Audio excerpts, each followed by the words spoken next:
Som. Alô. Sob a proteção de Deus e havendo número regimental, declaro aberta a presente reunião. Ata em apreciação a ata da 5ª reunião ordinária deliberativa, realizada no dia 10 de março de 2013, e a ata da 6ª reunião ordinária da audiência pública, cujo teor foi encaminhado aos senhores parlamentares por e-mail e está disponível na página da comissão no portal da Câmara dos Deputados. Solicita a dispensa da leitura. Deputado Biali solicita a dispensa da leitura da ata. Em discussão, não havendo quem queira discutir, coloco em votação as atas. Os senhores deputados que as aprovam permaneçam como se encontram. Aprovadas as atas. Ordem do dia. Item 1.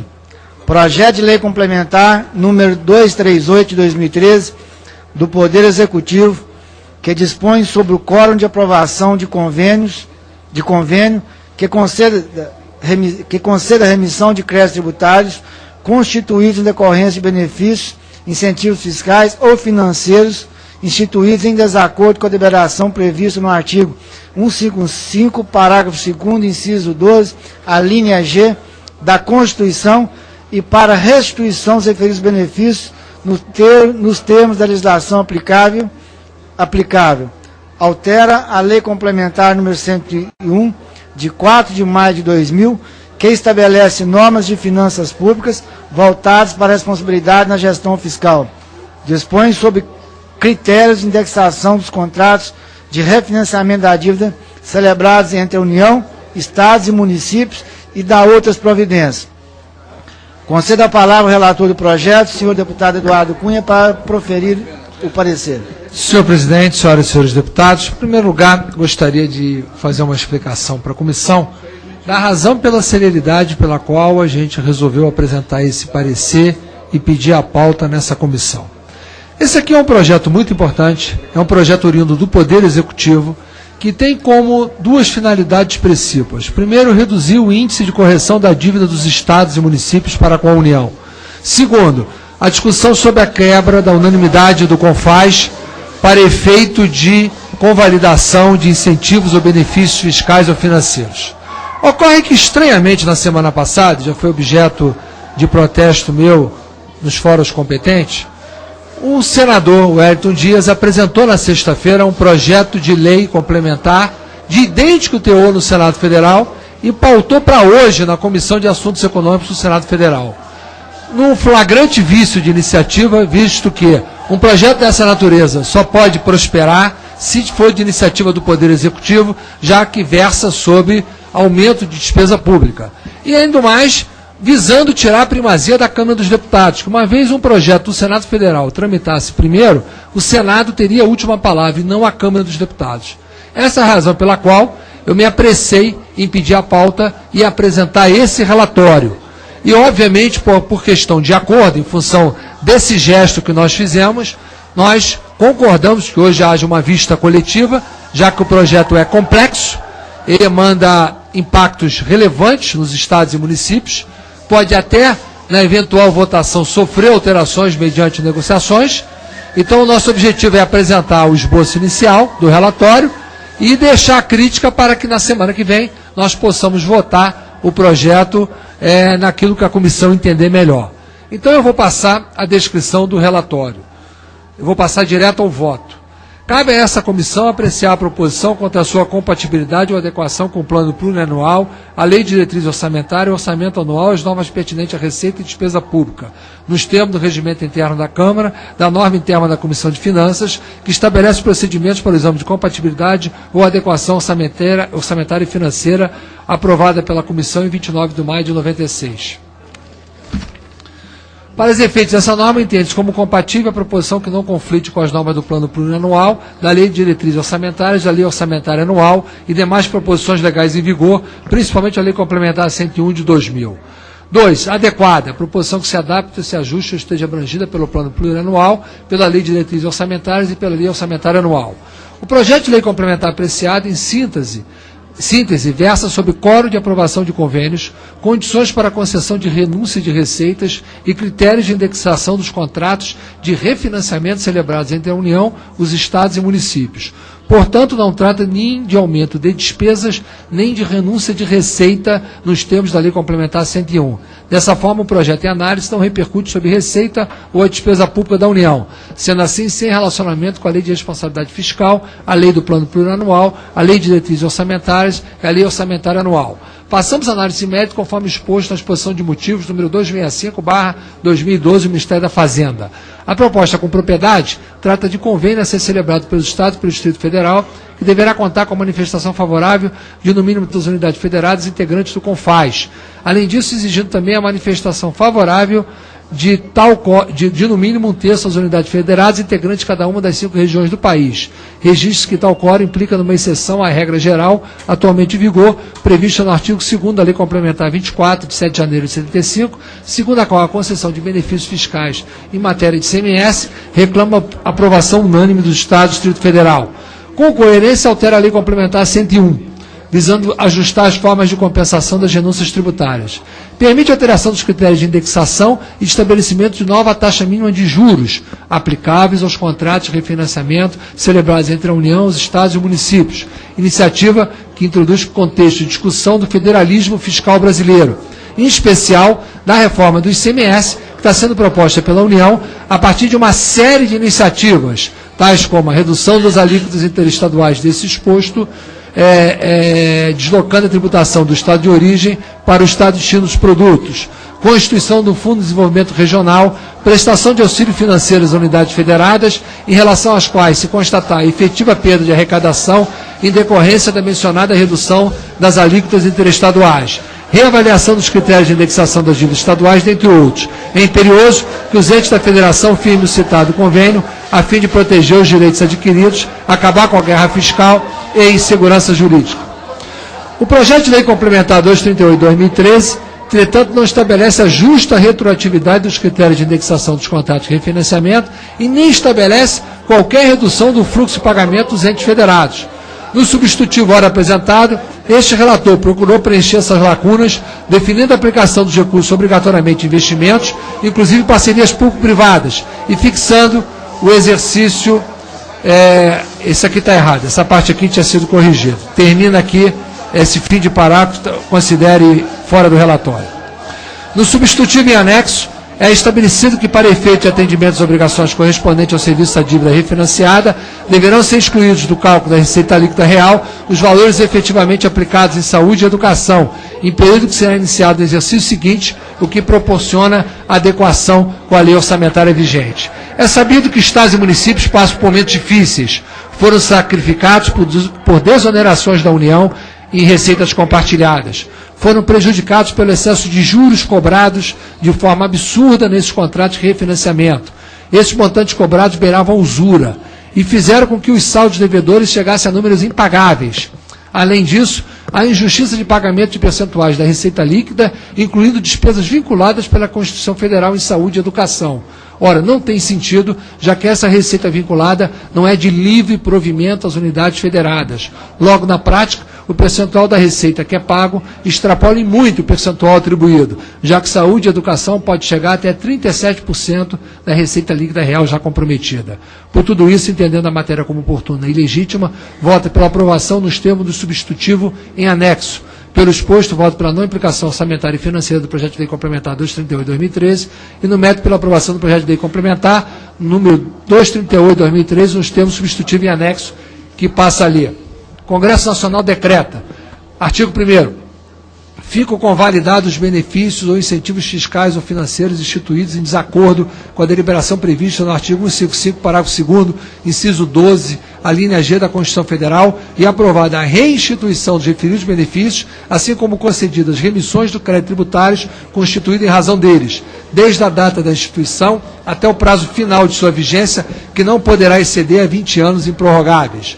Parágrafo único. O disposto no caput aplica-se a todos os incentivos ou benefícios fiscais ou financeiros concedidos mediante autorização legislativa na respectiva unidade federada e cujos atos tenham sido devidamente publicados na imprensa oficial. Artigo 2º. Os benefícios ou incentivos descritos no artigo 1º serão homologados pelos Estados e pelo Distrito Federal no âmbito do CONFAS, até o dia 31 de dezembro de 2013, por 3/5 das unidades federadas, sendo vedada a recusa em virtude de contestação de mérito. Artigo 3º. A Lei Complementar 101, de 4 de maio de 2000, passa a vigorar com a seguinte alteração. Artigo 14, inciso 2. Está acompanhado de medidas de compensação por meio de aumento de receita proveniente da elevação de alíquotas, ampliação da base de cálculo, majoração, criação de tributo. Se eu estou repetindo que não mudou. Ou contribuição no exercício que foi instituído no exercício seguinte, caso não seja possível a demonstração referida no inciso 1 do caput. 3. Tem esse impacto orçamentário e financeiro considerado as revaliações bimestrais, na forma do artigo 9º, de modo a não afetar o alcance das metas e resultados fiscais previstos no inciso 2 do parágrafo 2º do artigo 4º. Inciso 4. Ter comprovado no momento da concessão, ampliação, existência de excesso à arrecadação tributária, conforme estimativa constante de decreto de programação financeira. Parágrafo 1º. A renúncia compreende anistia, remissão, subsídio, crédito presumido, concessão de isenção, alteração de alíquota ou modificação da base de cálculo, que implique redução de tributos e outros benefícios que correspondam ao tratamento diferenciado. Parágrafo 2º. Se o ato de concessão ou ampliação do incentivo a benefício que trata o caput estiver condicionado aos seus incisos 2 e 3, o benefício entrará em vigor quando implementadas as medidas referidas nos mencionados incisos.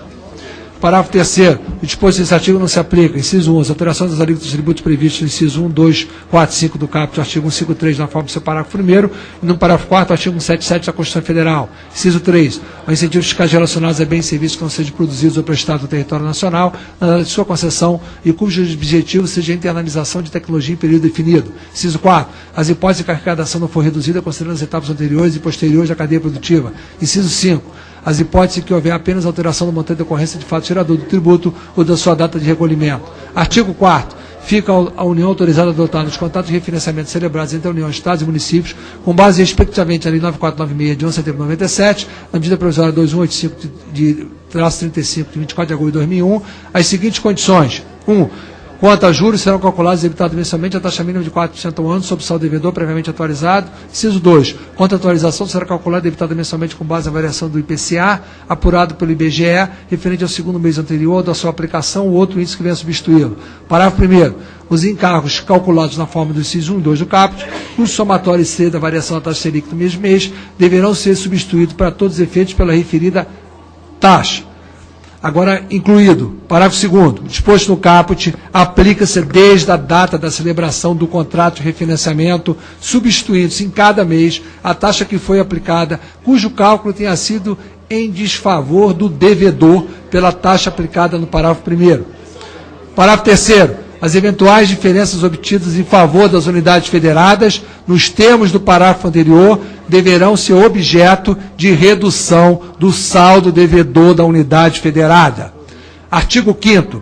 A Lei 94, também é novo, a Lei 9496, de 11 de setembro de 97, passa a vigorar com a seguinte redação. Artigo 2º. Parágrafo 2º.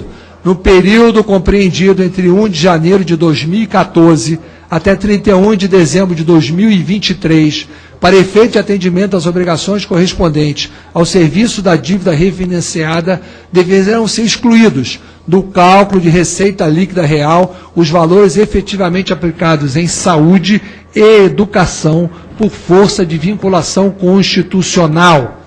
Artigo 6º. As reduções relativas aos montantes pagos e a serem pagos à União pelos Estados, Distrito Federal e municípios, nos termos desta lei, deverão ser apurados anualmente e aplicadas pelos entes federativos obrigatoriamente em acréscimos de investimentos e ou em pagamentos de aportes ou contraprestações decorrentes de contratos de parceria público-privada, calculando-se como acréscimos de investimentos a diferença entre o montante do investimento nominal do ano em curso e o montante do investimento apurado em 2012, atualizado pela variação do IPCA. Parágrafo único.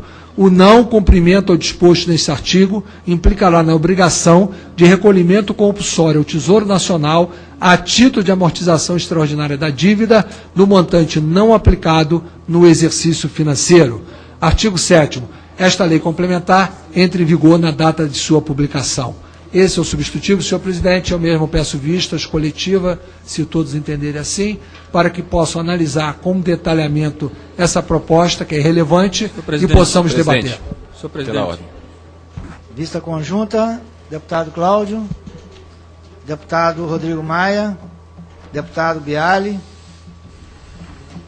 Concedo a palavra ao nobre deputado João Dado.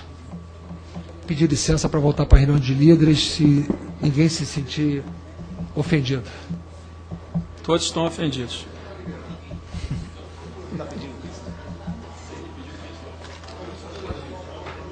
Pediu vista, Eduardo? Pediu vista? Posso falar, presidente? Ok, senhor presidente. Não, o relator pede vistas do Sim. projeto, então acho que eu acompanho as vistas do O relator. relator pediu vista. Eu acompanho o pedido de vista. Cláudio. Senhor presidente, O Rodrigo Maia. senhor presidente, senhor Deputado. presidente, eu quero só fazer um alerta Sim. que o relatório do deputado Eduardo Cunha, ele modifica a lei de responsabilidade fiscal.